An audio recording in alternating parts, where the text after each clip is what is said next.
Türk ve Rus enerji uzmanları İstanbul'da doğalgazın geleceğini masaya yatırdı. Konferansta doğalgaz piyasasında 2020 sonrasındaki en büyük belirsizliğin fiyatlandırmadan kaynaklanacağı dile getirildi. Türk akımı projesinin en büyük avantajının Türkiye'ye düzenli ve kesintisiz kaynak sağlaması olacağı da vurgulandı. Türk ve Rus enerji uzmanları İstanbul'da buluştu, doğalgazın geleceğini konuştu.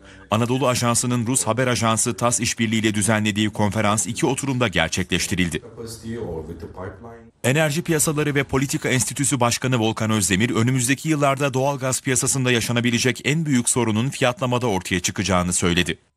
Fiyatlamanın yanında, yani petrol ürünleri endeksi bu dönüşümün spot piyasaya yansımasının yanında fiyatlama için acaba hangi uluslararası para biriminin ileride gündeme geleceği başka bir mesele olarak 2020'ler dünyasında şekillenecektir.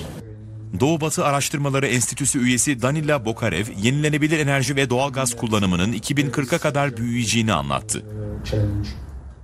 Toplantının ikinci oturumunda ise Türk akımın sektöre ve ülkeye etkileri değerlendirildi.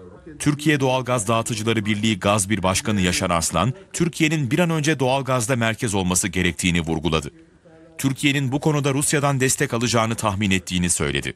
Türkiye'de Marmara bölgesi çok yoğun tüketim olan, enerji yoğun tüketimi olan bir bölge olması açısından daha düzenli ve kesintisiz bir doğalgaz kaynağına kavuşmuş olacak.